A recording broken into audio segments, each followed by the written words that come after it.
Hi guys, welcome to another episode of Content Creators Corner.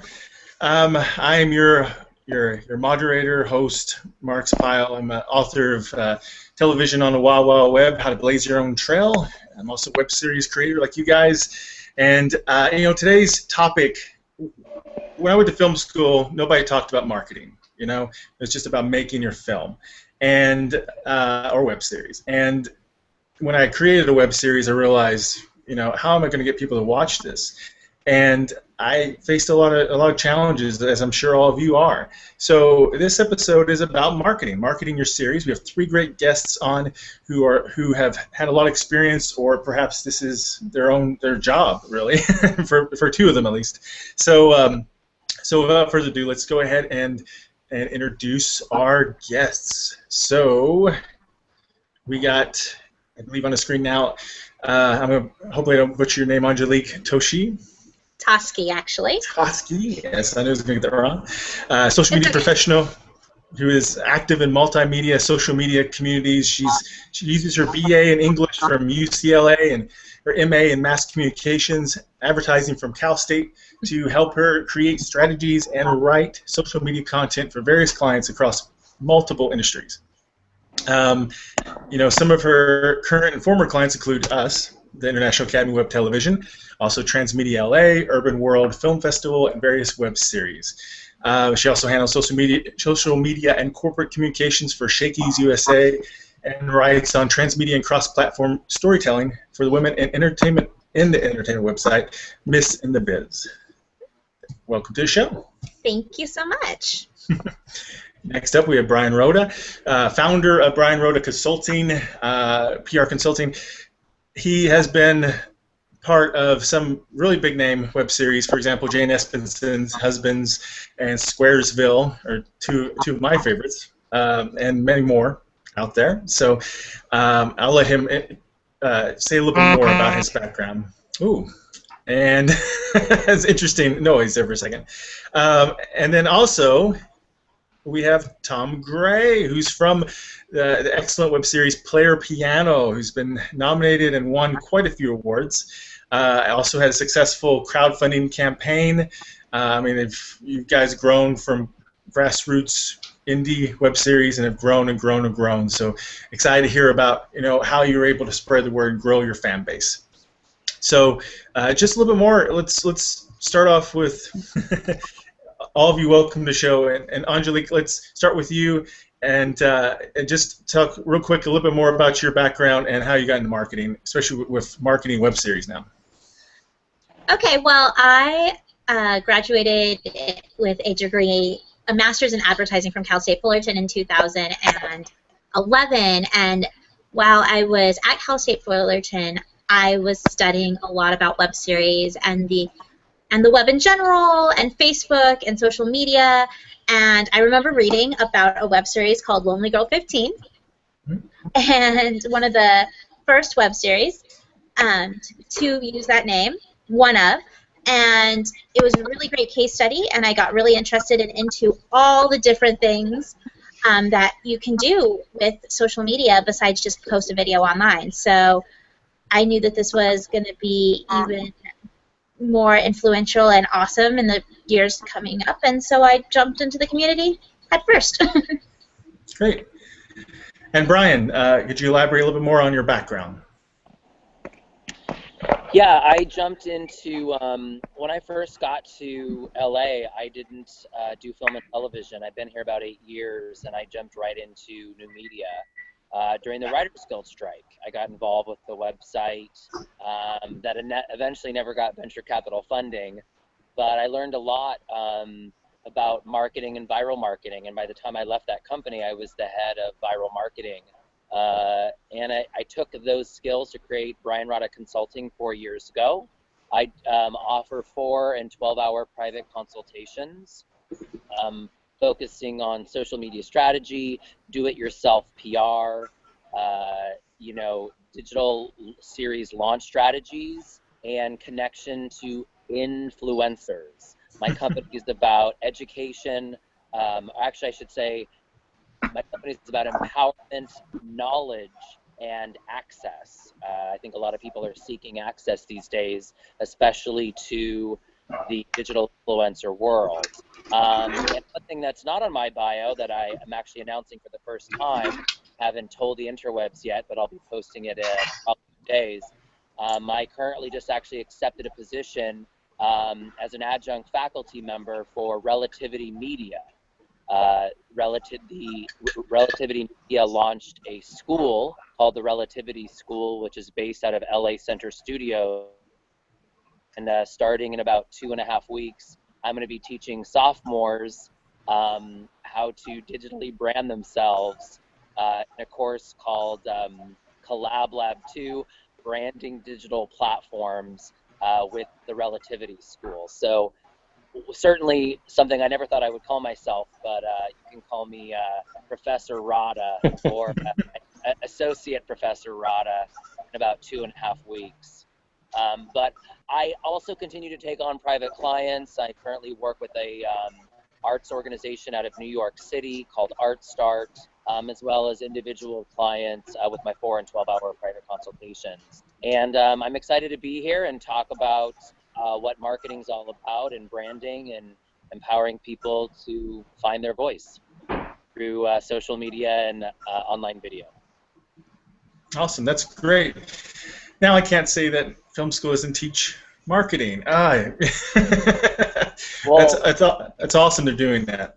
Relativity is interesting. Just just as an FYI, the Relativity School is fascinating what they're doing. They've really created sort of a conservatory / trade school where these students are getting a BFA versus a BA, and if you really look at what the film industry is, or media to some extent, it's really a trade. So these students who are getting their BFA are learning by the time they graduate, are going to graduate with 12 to 14 films, and they're jumping right into the business from the very beginning and getting connected to the industry very fast. Great. And Tom, a little more about your background, please. Sure. Well, first off, I'm going to say I have a terrible internet connection, so if I start breaking up, then it's not because I hate you all. You don't look like that normally? No. Okay, so I come from more of a traditional media background. I screenwriter mostly. When I first started, I sold a couple screenplays, and I was getting a little frustrated at the fact of, selling these things and getting all really excited, and then like having them sit on shelves for years. So a few years ago, I saw a web series called The Legend of Neil, which was a pretty phenomenal web series in its time, and still is actually. And I was like, oh wow, this is really interesting. It's really fun. We can do something a little bit different. So I got back into it. It kind of inspired me to get back into just making anything really, as opposed to just waiting. And so I made a short film, and then that short film landed me a job working for Stan Lee, the comic book writer. He had a Google-funded YouTube channel, so I got a job running the production there and being the head creative producer. Created a bunch of series, had some fun there, and then when that ended, Sonia and I, Sonia Belasova is my partner in Player Piano. Mine? What was yours? What? Did I fall out? Nope. You froze for a moment. Oh, okay. Anyway, so my partner, Sonia Belasova, we made a show called Cosplay Piano when we worked for Stan, and we really wanted to keep it going, and we were really trying to figure out how to do that. And we, came up with this idea to do an independent one called Player Piano, where we could concentrate on a lot of different types of music and not just necessarily film, TV, video game stuff. And started that and did a crowdfund campaign. Thankfully, that worked out. And have been going since. And then other than that, I do freelance producing for other people. I just finished up. Felicia Day just rebooted the Flog for Geek and Sundry, which I produced for her, and some other stuff. So, yeah. Great. Awesome. All right. Just to let you guys know, if you're watching live by chance, if you want to add to the questions we have that we're going to cover, you can try to tweet us and use the hashtag IAWTV. All right, so let's get to our questions. So here's a common one. you know, there's a lot of social media platforms out there, and there's new ones popping up all the time. So what are some good ones? Well, a question from someone starting out: what is the best social media platform? What are the ones I should be on? You can't be on all of them, of course. So, who wants to tackle that one first? Okay. Okay. So, I mean, obviously, you should be on all the big ones. You should at least have some sort of presence, so when people are looking for you, they can find you. Facebook is good to really connect and talk to your fans, and to be able to share with the people that have already connected with you on a personal level what's going on. But for discovery, I do really recommend Twitter, and just making sure that you're joining conversations relative to your brand. So I would say the really big two are going to be right now Facebook and Twitter. Still. Right. Yeah. And Brian, what's your opinion?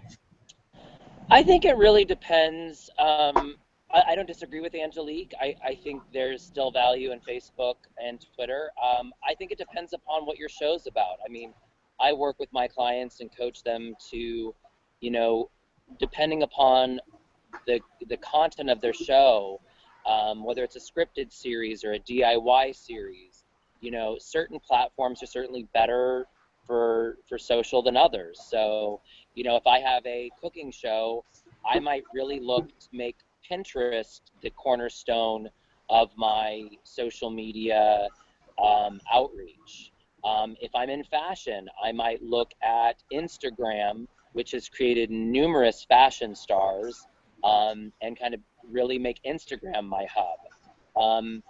If I'm dealing with a show that has an older demographic, like 40, and by older I mean 40 and above, I would say absolutely, target Facebook fan page and go that route. But if I have a show that's focused on teens and tweens, I might really look at like the Vines and the Snapchats. I really think it's not necessarily about what's trending in the moment. It's about who's in what demographic you're trying to reach out to, and what your content is about, and curtailing a unique strategy in going after and finding that audience through the correct social media platform that they're most likely to be congregating on. No, and I definitely agree with Brian. I actually personally haven't used Snapchat in a campaign yet because it doesn't have the trackability that I want, and it doesn't have the ability to really dive into the analytics side of it. But yeah, it is all about where their audience is. I do think even if you focus on those other platforms, though, you really still need a Facebook and Twitter presence. Okay. And Tom? Yeah, I mean, I agree with that. I mean, personally, I'm kind of a dinosaur. So with Player Piano, we have YouTube, Facebook, and Twitter, and I haven't actually explored, though we've been discussing exploring some other ones. Especially nowadays, because it seemed that it's a lot more difficult to get Facebook and Twitter followers than it used to be. Yes. And that goes for all of them, really. But like YouTube, Facebook, Twitter, they're old hat now, which is unfortunate, but it's kind of the thing. So depending on what you want to do. It really is. And it also depends on your budget, because Facebook, once you pay to play for one post, you really have to continue to do it to keep your engagement numbers up. Yeah. Yeah, and it gets expensive. It gets expensive for not that great of results, truthfully. Yeah. Yeah. So you mentioned analytics, so for someone who's trying to do social media marketing, what are some strategies to find out if it's even working for them? I mean, well, it depends on what your target is, and so is your target views? Is that what you want to do? Are you counting on Facebook likes or Twitter followers, or are you looking at the engagement? I would recommend actually probably a combination of views and engagement, with the numbers of the count numbers being less important, because you really want people not only to watch your content, but for it to resonate with them so that they want to share it. So looking at those engagement numbers and those view numbers and how many people have watched all the way through would really help you measure your success. Yeah. Yeah, and Brian? Yeah, I mean, depending upon how involved you want to get, you've got many social media management platforms that can give you the analytics that you're seeking.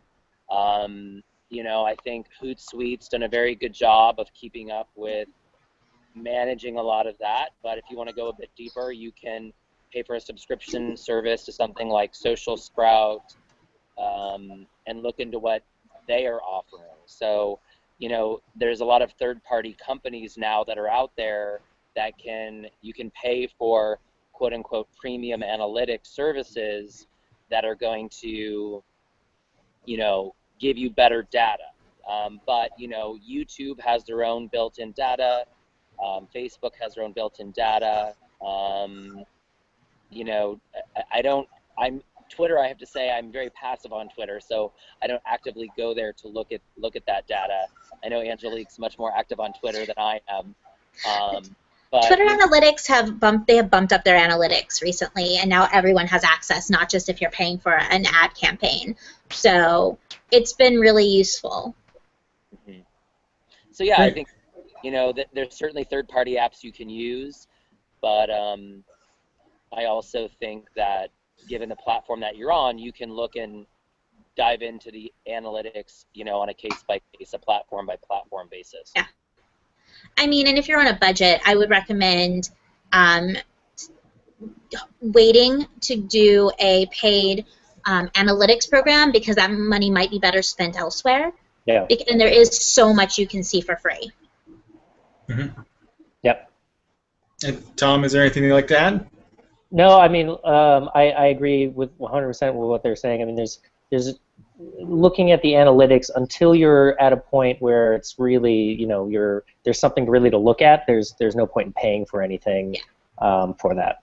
So you're better off spending your money in other marketing initiatives than looking at the analytics of it. So here's another question along similar lines. I'm sure anybody who's done crowdfunding has probably gotten those tweets where people are like, "Hey, I can help you out with your crowdfunding. Pay me a little bit of money. We'll get you, uplift you, help you raise more money, more exposure." Should someone ever try that? What's your opinion on those? I think Brian sent me one of those. I'm just kidding. Well, I mean, those really weird random ones that pop up. So because of so we did a crowdfund campaign last year on Indiegogo, and we really had no idea exactly what we were getting into when we started it, but we got a ton of those. What's that? What was your ask? How much were you trying to raise?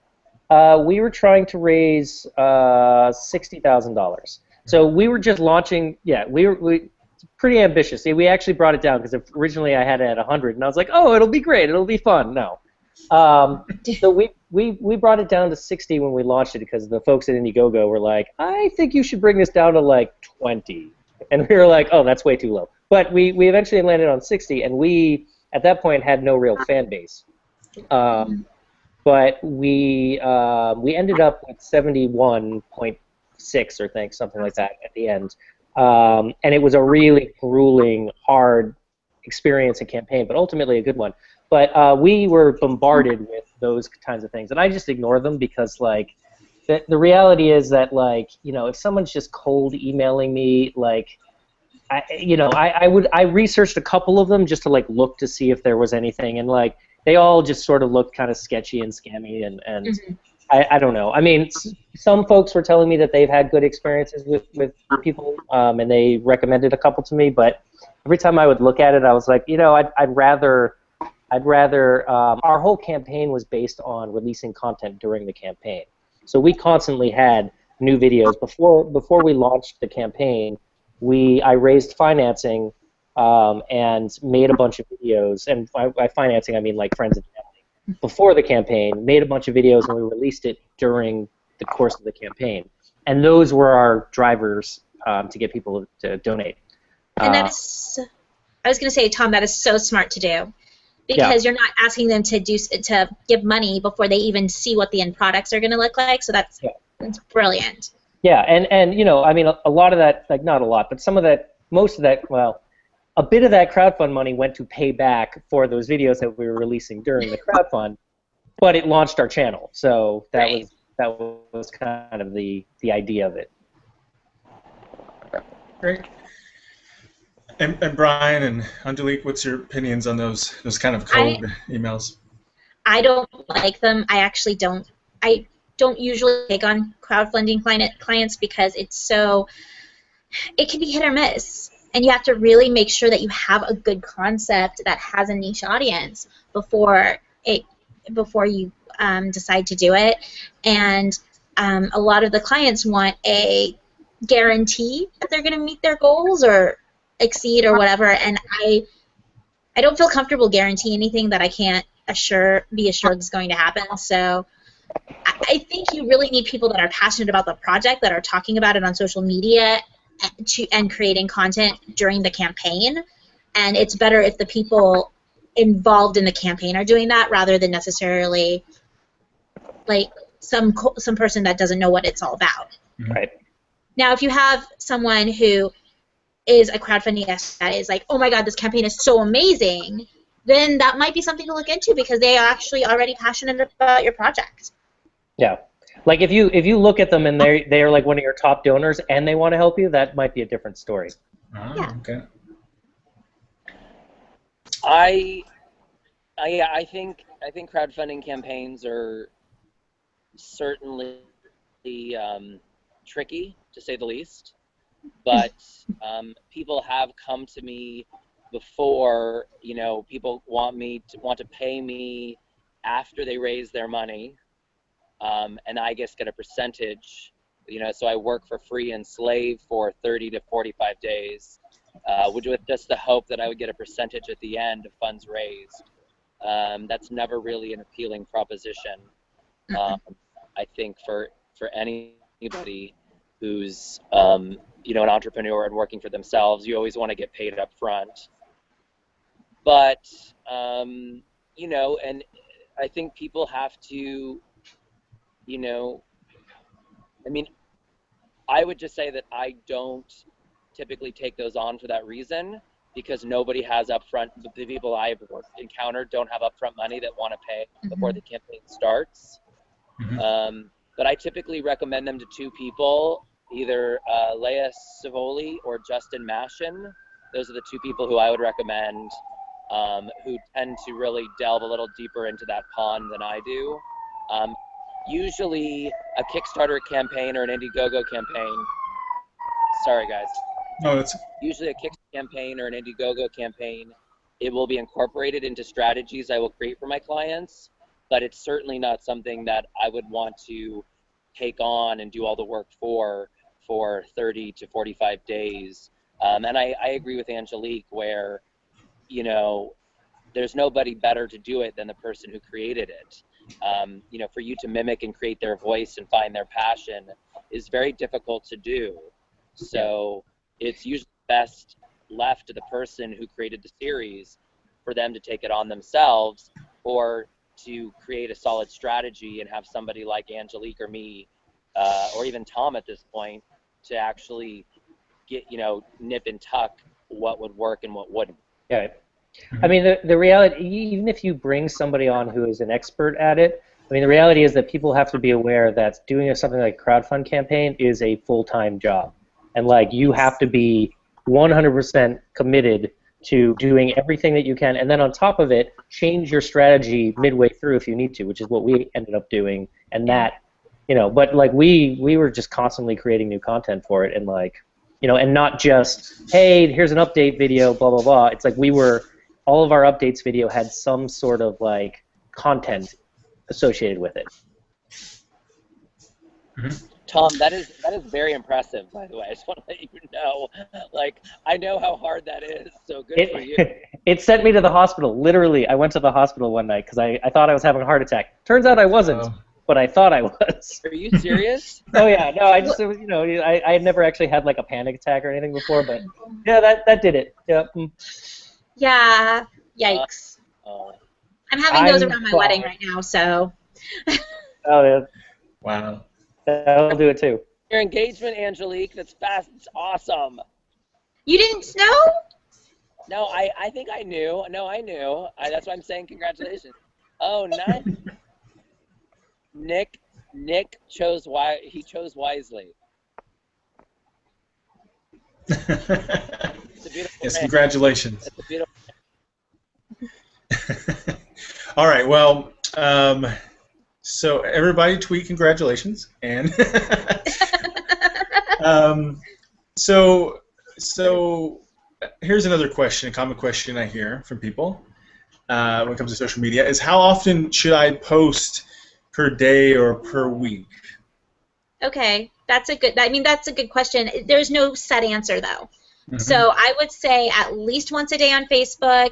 If you have content ready, if you don't have content maybe 3 times a week, and then multiple times on Twitter, because those posts don't live as long as the ones on Facebook. They just go through your feed faster. Instagram a couple times a week, and if you're using other platforms like Vine and Snapchat, I would gauge the response and either increase or decrease your content depending on what the type of response you get is. Great. Do you I would double or triple what Angelique said. I think it depends upon what mode you're in. Are you in maintenance mode, or are you are you actively launching videos, or are you just kind of maintaining till you're launching something else? My understanding is that a Facebook post lasts about 4 hours, so technically you could post, 6 times a day and be reaching a whole new audience every 4 hours. So I typically encourage my clients, if they can, to post 2, preferably 3 times a day to their Facebook fan pages. If they're very active, 4 or 5 times a day. If they're Coke or Pepsi, they should have it on lockdown where every 4 hours there's a new post going out, because they're an international brand and they're capturing people all over the world. Yes, but you have to be careful that you're not posting. I manage a brand page with 113,000 fans now, and you just have to be careful because you don't want people to unlike your page because they're getting too much of you, which we have seen. Angelique, Oprah puts her fat face on that magazine, I think, every month, and people are not sick of her yet. Now, and I'm just saying, I'm being crass. I love Oprah. I think Oprah's very smart, and I actually don't think her face is fat. But Oprah puts her mug on her own magazine every week, and they keep coming back. They found that when she doesn't put her face on the magazine, they sell less copies. So I think it just depends upon. And now she's Oprah, so maybe she's an outlier. But I think it depends upon knowing your audience, and if you're creating interesting enough content, I think 2 to 3 times a day, if you're really pumping out a lot of videos, a lot of different content, and if it's different content. If now look, Angelique's right. If every single post is donate to our campaign, and you're posting that 3 times a day, the same message, then your audience is going to leave. But if you're varying it between a cool picture and a cool video and maybe a cool meme or GIF or something, then I think by all means posting 3 times a day will serve you in the long run. Yeah, I think on Facebook we're at 2 a day now, and on Twitter we're at 7 or 8. So we're posting consistently. It's just I always get a little bit worried because it seems like the same people are seeing all of our posts, that I'm I don't want to show up 5 times in their feed, and then when we really need them to see something, they've unliked our page. Right.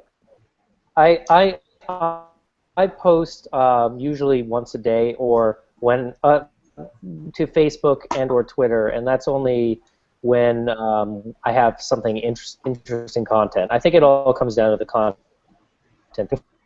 For the sake of, that's what will annoy people. If you have good content, like a once a day thing, I like to have. Again, our Facebook and our Twitter are slow in comparison to our YouTube, which we post, once every week most. So it all depends. Yeah, and the whole question is content is king. Age-old saying. So, so I think we were already talking a little bit about potential bad practices if you're just spouting out the same message over and over again, like right back to back. So, what's some other things to watch out for that people sometimes do that turns their fans away from them? DM autoresponders. On Twitter? Yep, I hate those. Is it just that it's auto response or just a direct message? Like if they did it personally, would that make a difference? I think it's because it's an auto response and there's nothing personalized about it. I mean, I would rather a personal response to my Twitter, like public response, thanking me for following or whatever, than an auto DM. So, I mean, and other than that, looking at their Twitter feed and just seeing them reply people with exactly the same message, that bothers me. So, I don't know how other people feel about that, but that bothers me when I'm looking at show Twitter accounts or what have you. Yeah, definitely. What about you, Brian? I think some of my social media pet peeves are really more about content. It's more about form than function. I think people that go on political rants just to be right. You know, I think we're entering this phase in social media as a culture where we're in this very much like I'm right and you're wrong space. You know, I'm seeing a lot of like, well, I'm going to post something, my thoughts, and if you don't like me and if you disagree with me, I'm going to unfriend you. And then and then the relationship's over. I think the whole point of social media and that I put on my documentation and my content that I share with my clients is that it's a conversation.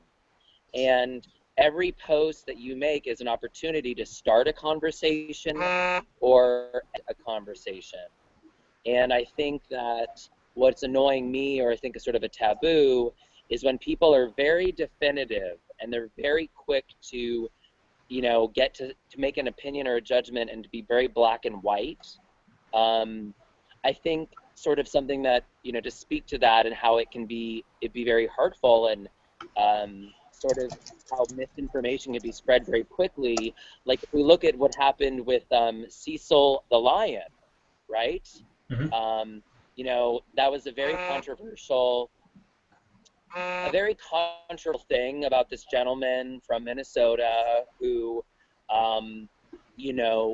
had, killed this lion, and probably the most hated man in America right now.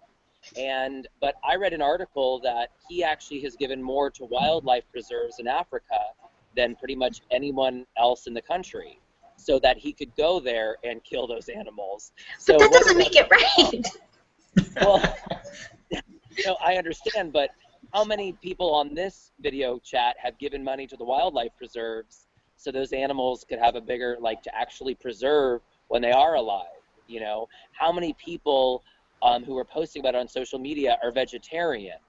But the point I actually was trying to make about this isn't even actually about that issue. It happened after that Cecil's brother had been killed, and then everybody off about how his brother had been killed, when in reality that was not the case. It was misinformation, but everybody had jumped on the bandwagon, and already in the court of public opinion, he was massacred, and then he was made wrong, and then everybody, and then the misinformation got out that then his brother was killed, which was not true. Yeah. So I just want to say, social media can be very dangerous, and it pisses me off.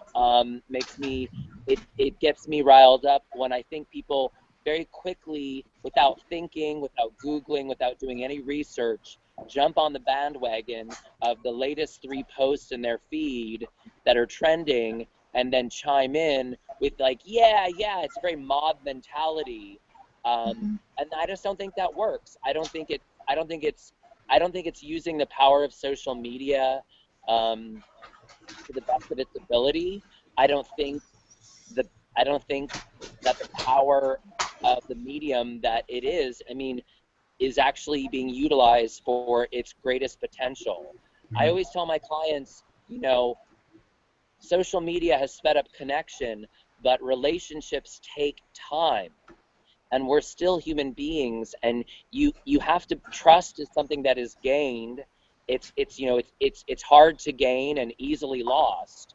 So I would just, you know, as a best practice and something that is a pet peeve of mine, I would just encourage people when they're posting to social media, before they jump on the latest bandwagon, to carefully consider what they're about to say, and to do the research for themselves before they definitively say yay or nay and get very black and white about the latest political issue. Yeah. Well, and I don't think a fan page or a show account is even the right place to be having those conversations. I would advise them, if they want to have those conversations, have it on their private accounts, not on their public accounts.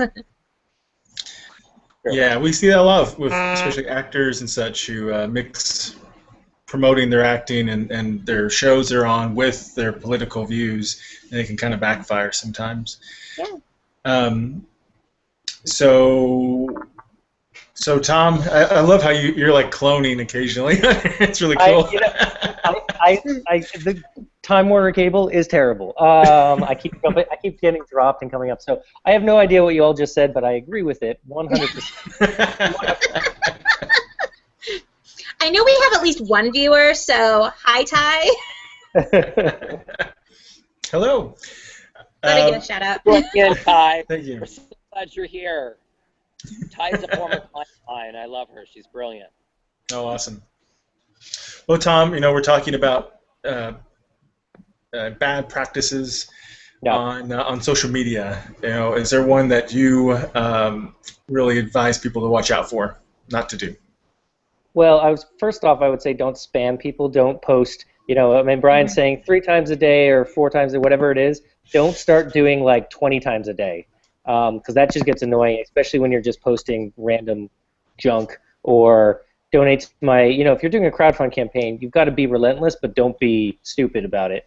If you're marketing your web series, it's the same thing. It's like, you know, you could repost that thing 1,000,000 times, but like after a while, people are just gonna be like, okay, I didn't care the first time, or I watched it once and now I really don't care because you've now spammed my feed 1,000,000 times. So. Yeah. Okay, great. So, let's talk a little bit about some of the social media platforms real quick. Google Plus, is it dead? I think the social media platform, not Google Hangout. Okay, so I would ignore how many active users they say they have, because you previously had to sign up for an account to do almost anything in Google. So I think that it might be relevant for SEO, and if you have a page, don't close it, because it will help you show up in search. But if you're looking at, you have a finite amount of time and resources, it may not be the right platform unless you're in one of the niches like tech that is really popular on Google Plus. I use Google to link it to my clients' YouTube accounts, and that's it. I mean, I just use it from the YouTube to the Google Plus. I think it's good for SEO. I just use Google Plus as an SEO platform that I encourage them to just put on autopilot, and that's how I use it. Yeah. Okay. Yeah, I really only know about Google Plus because they made me have one for my YouTube account. That's it. I tried to explore it a little bit, but it seemed so kind of archaic feeling that I was just like, what's the point of this? Mm-hmm. Yeah.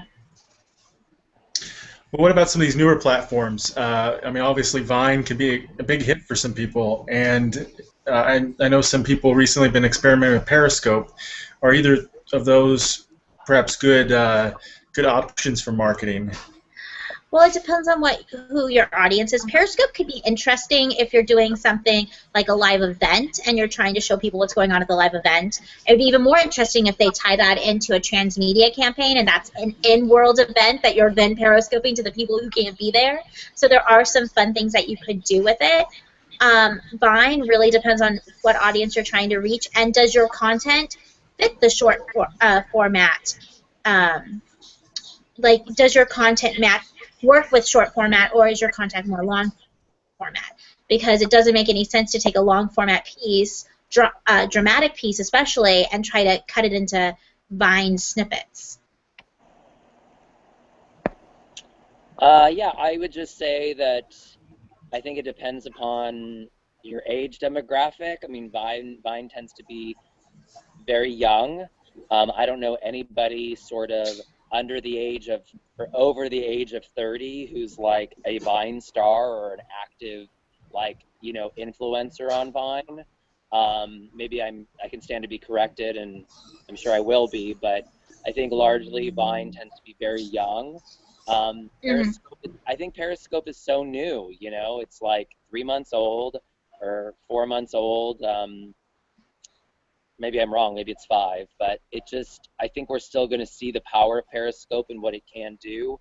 I think, you know, honestly, my opinion about all this stuff is it's not going to come down to the platform. It's going to come down to the quality of your content. As Tom was saying earlier, you know, content's king, and what are you saying with all of this stuff at your disposal? You know, never have people in the history of humanity, you know, talked more and said less than now.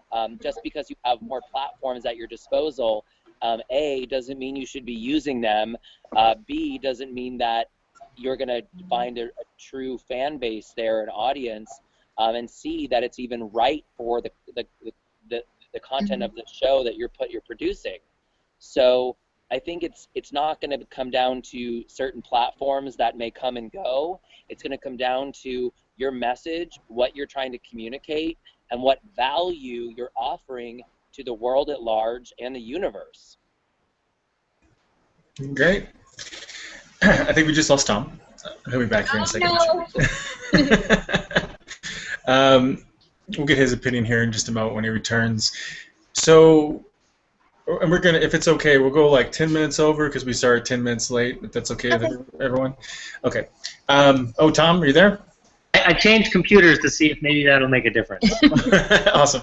What's your thoughts about Vine and Periscope? Have you tried them at all with Player Piano or any other projects? Yeah, Vine we haven't tried with Player Piano, and part of the reason is I'm not sure what kind of content we would have that would really work that well on Vine, to be honest. With what we do, Periscope, I've been exploring a little bit, and generally, like I've started to enjoy when we do when we're filming, I'll show a little snippet of what we're doing on set, or when we're in the recording studio, I've found that it's really fun to show like a little taste of what's happening, and sometimes I don't even upload the final video. I'll just delete it as soon as it's done so people can't see it.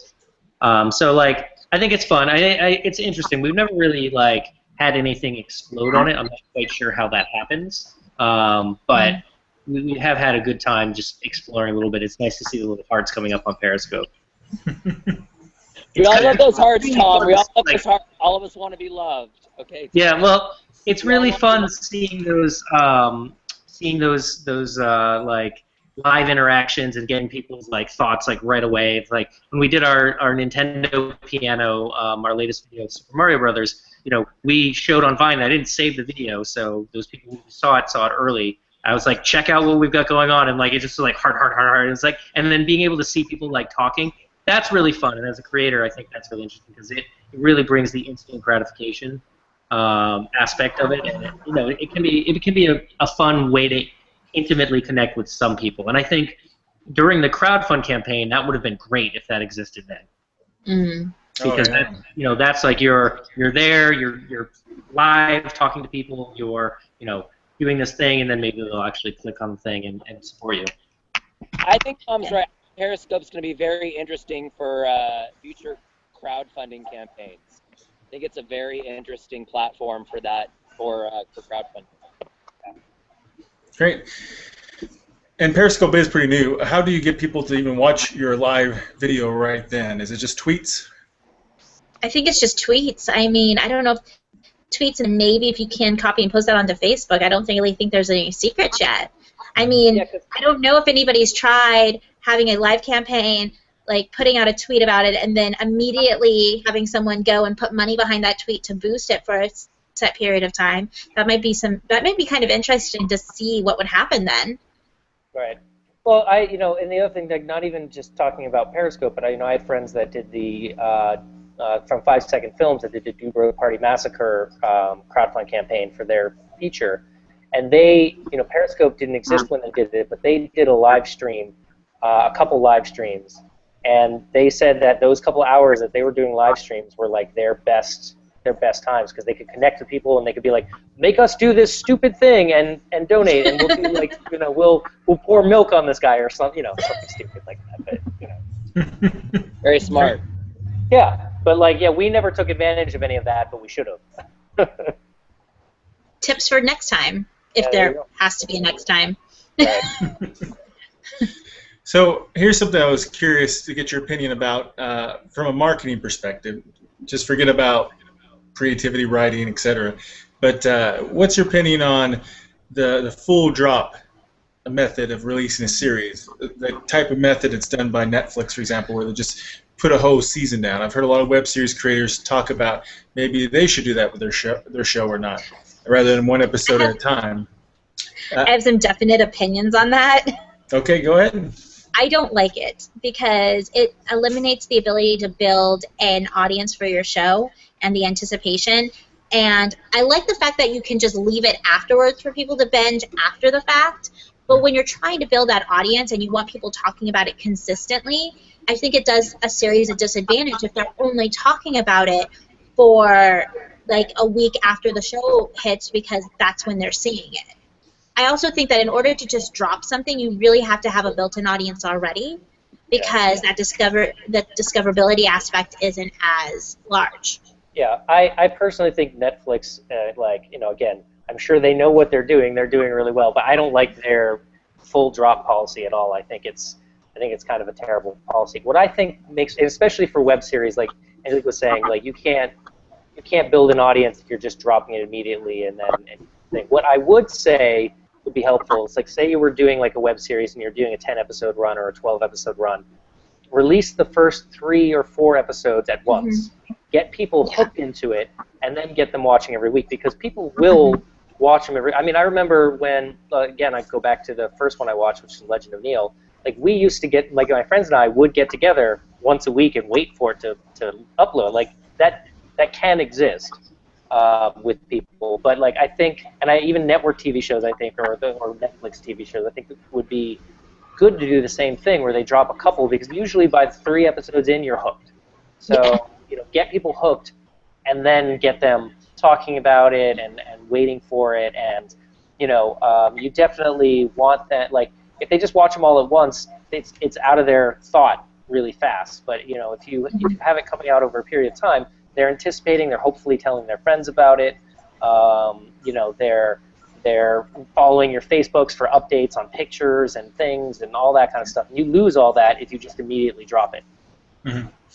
That being said, you need to have a schedule of when you're coming out, so you can like basically have people calendar it, so to speak, and they know exactly when to go to your channel and watch. Yeah, you shouldn't drop anything until you're pretty much done with the production, or close to it, I'm about to lose you guys. I've got about 2% left on this phone.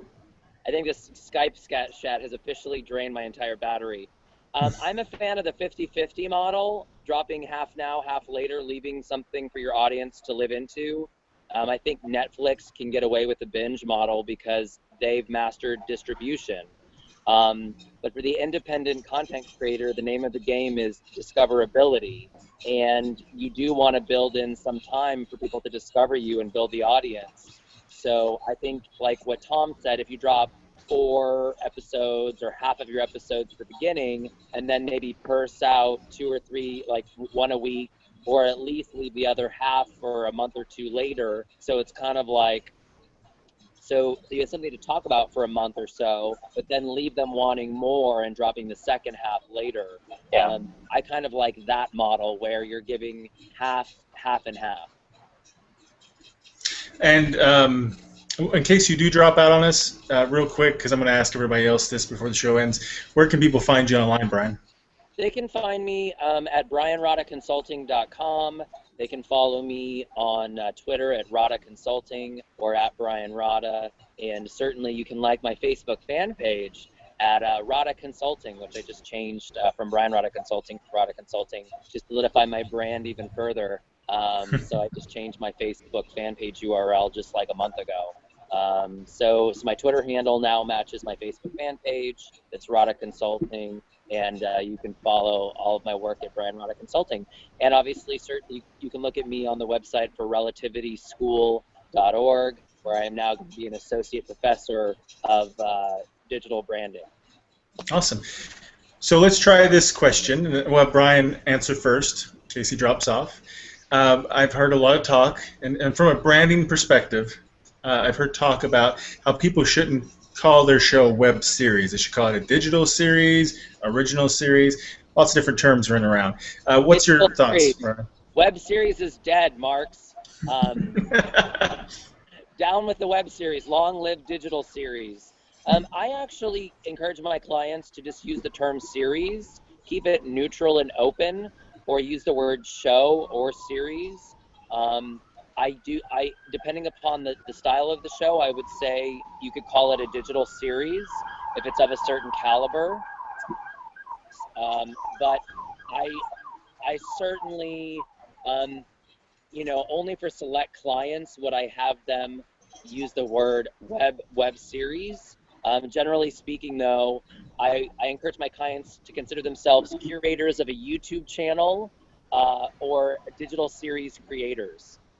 Okay. And Tom? I really, really wanted to see Brian get arrested right there. I know, I thought so for a second. Yeah, I mean, I don't think it matters all that much, to tell you the truth. I mean, like, call it a web series or a series. For me, I just call it series because it's what it is. It's a series, whether it's on the web or on TV or wherever, because you never know where your content's going to end up someday.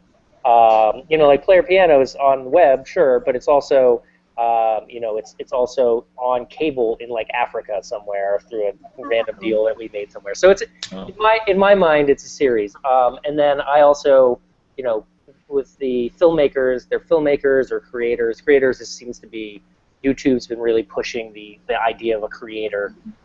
So I think that term has really kind of become the term for people making content online. But yeah, I don't think it matters. I don't think web series is like a negative thing on it.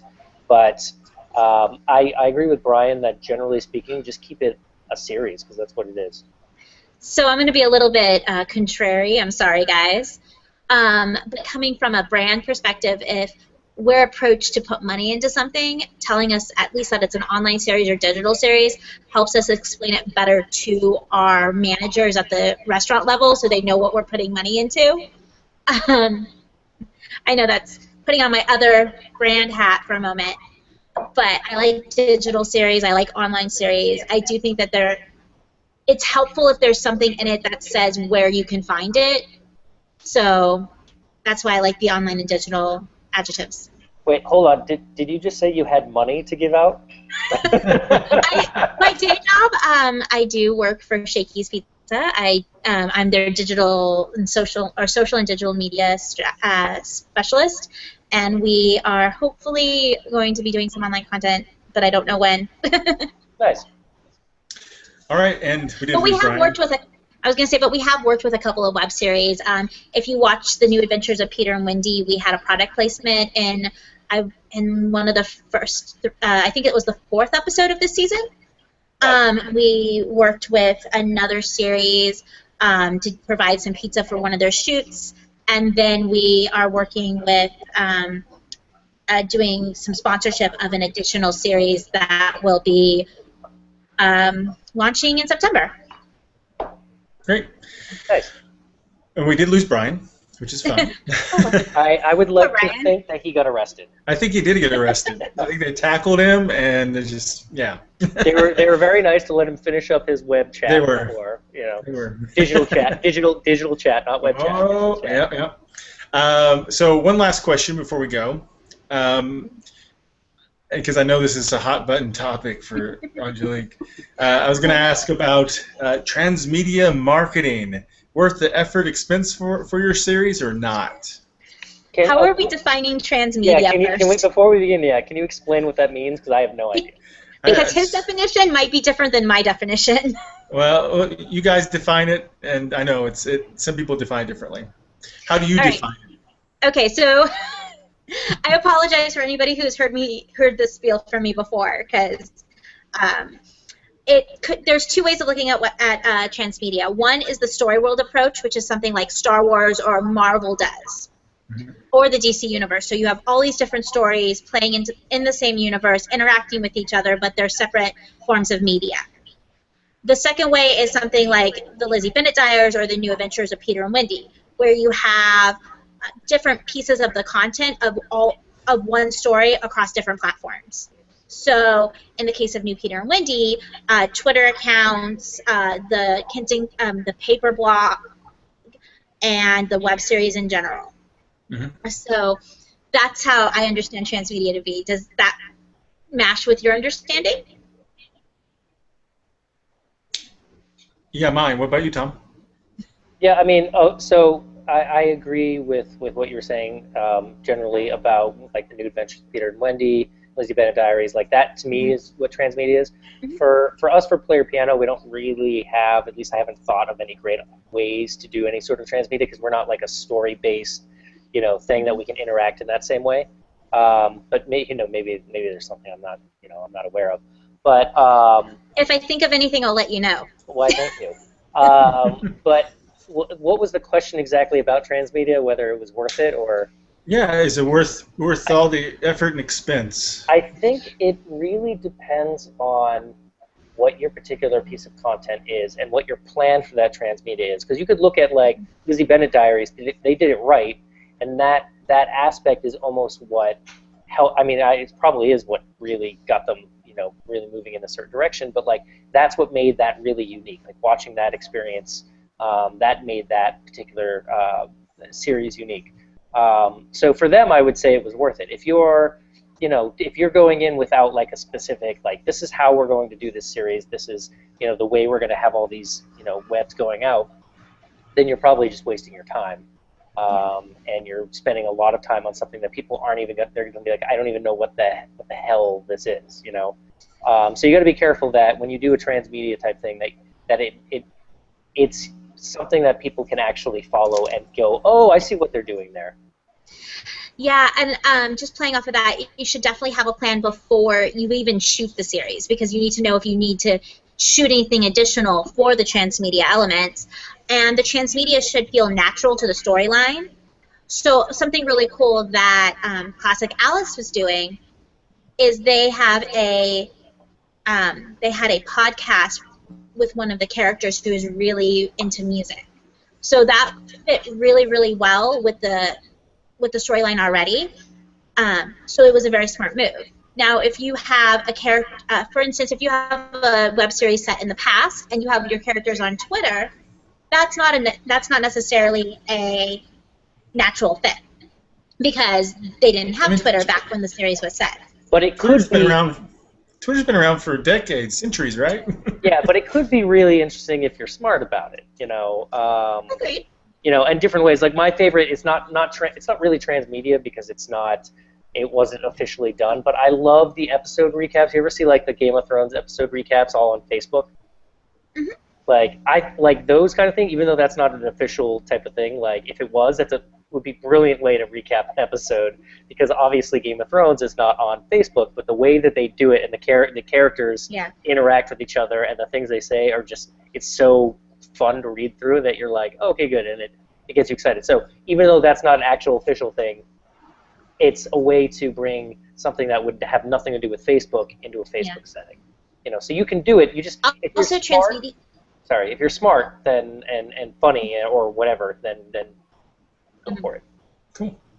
Also, transmedia is a good way to get fan interaction and to get user-generated content. Peter and Wendy has a great online community that has their own story and role-play accounts based off of the show.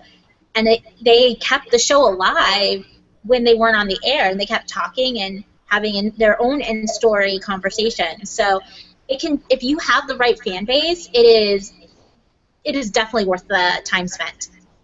Yeah.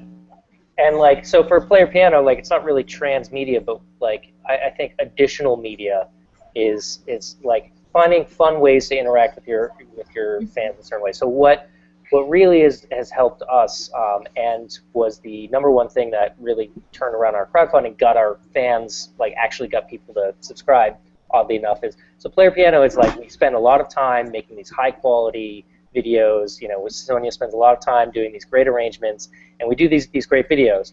So we did that, and then the crowdfund campaign was going, oh, okay, and like, we were getting fans, but it was a very, very slow trickle.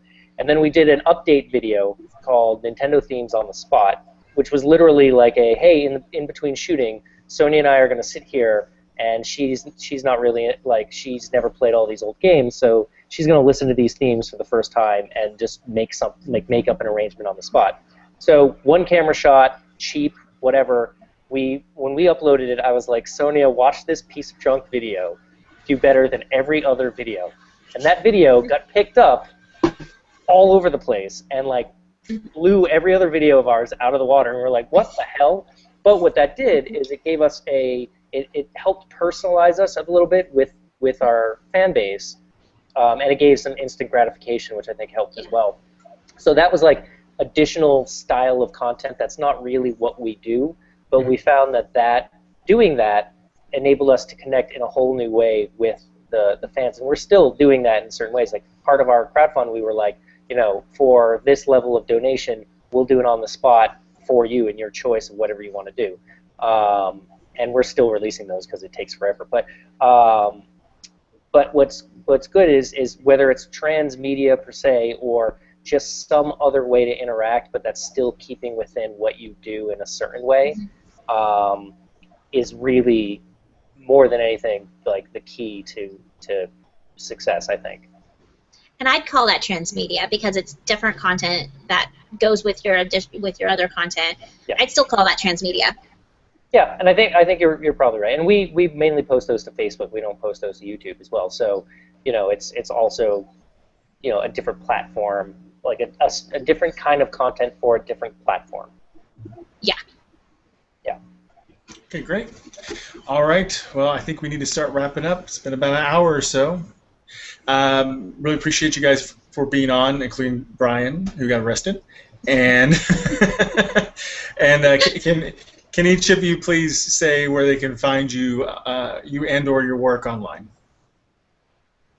And Angelique.